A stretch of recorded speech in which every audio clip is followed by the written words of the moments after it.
में बीजेपी की सबसे बड़ी हार यूपी में हुई, क्योंकि मिशन 80 लेके जहां चल रही थी और वहां पर इतनी कम सीट आने के बाद पूरा जो बीजेपी का सिस्टम है वो सोच में पड़ गया। मंथन का दौर जारी है और इसके बाद समीक्षा का दौर जारी है। आज भी एक रिपोर्ट सामने आई जिसमें यह बात सामने आई कि संविधान बचाओ का जो नैरेटिव इंडिया गठबंधन ने लोगों तक पहुंचाया वो बीजेपी पर भारी पड़ गया। एक रिपोर्ट आपको दिखाते हैं।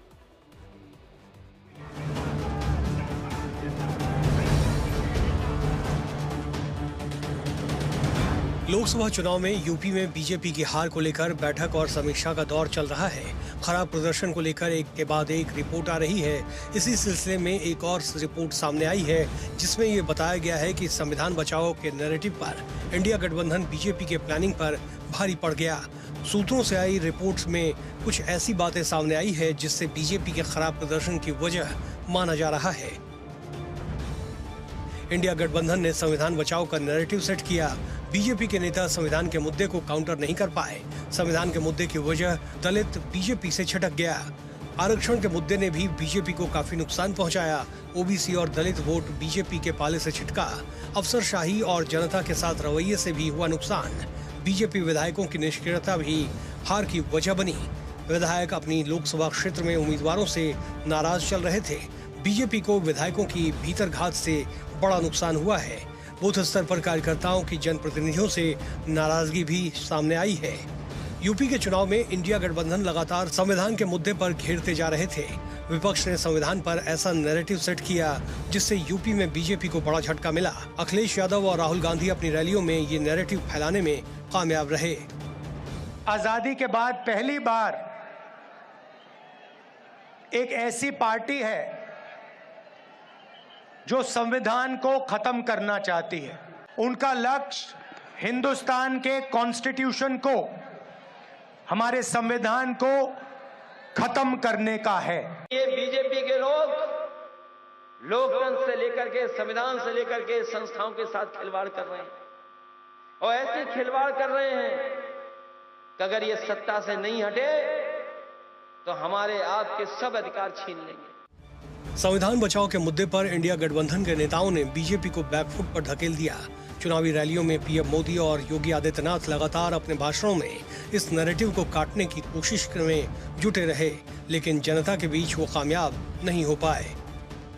हम देश के कोने कोने में बाबा साहब के संविधान की भावना को लेकर जाएंगे, लेकिन दूसरी तरफ वो लोग हैं जिन्होंने आपातकाल में संविधान को रद्द करने, संविधान को बंधक बनाने और संविधान को तोड़ने मरोड़ने का काम किया था। यूपी में हार के बाद बीजेपी में लगातार मंथन हो रहा है।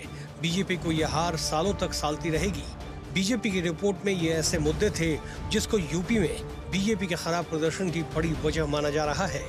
बीजेपी की रिपोर्ट का आधार संगीत सोम और संजीव बालियान के बीच छिड़े विवाद को भी देखकर समझा जा सकता है। बालियान ने तो अपनी हार के लिए संगीत सोम के रवैये को ही जिम्मेदार बता दिया। वहीं बीजेपी फैजाबाद, जिसमें अयोध्या सीट आती है, इलाहाबाद, सुल्तानपुर, अमेठी जैसी सीट हारकर बैकफुट पर है।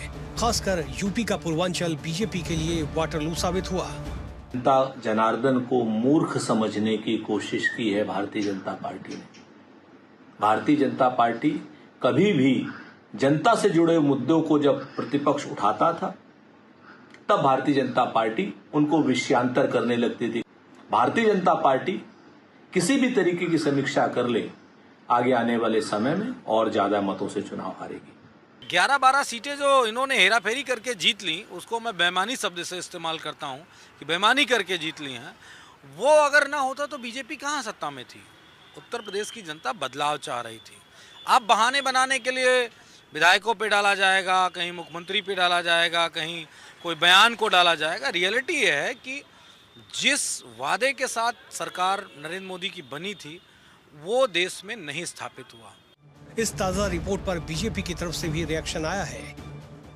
भारतीय जनता पार्टी जीत की खुशी भले ही बहुत हल्की मना रही, लेकिन हार का मंथन बहुत ही गंभीर रूप से कर रही है और लगातार मंथन चल रहा है। आपने देखा होगा कि संगठन का हो चाहे मंत्रियों का हो, लगातार योगी जी इस मामले पर गंभीर है। उत्तर प्रदेश में जो 80 सीटें लाने का लक्ष्य था, भारतीय जनता पार्टी उसको नहीं पाने के लिए आज भी जो है मंथन कर रही है, और जो लोग भी जिम्मेदार हैं उनको जो है कड़ी से कड़ी जो है कार्रवाई उनके ऊपर की जाएगी। यूपी की 80 लोकसभा सीटों में से समाजवादी पार्टी को 37 सीटें मिली। बीजेपी महज 33 सीटों पर सिमट गई। साल 2019 में यूपी में बीजेपी ने 62 सीटें जीती थी। इस बार उसे 29 सीटों का नुकसान हुआ। अब यूपी में कई सीटों पर विधानसभा के उपचुनाव होने हैं। उसके बाद 2027 को लेकर भी बीजेपी अभी से अलर्ट मोड में आ गई है।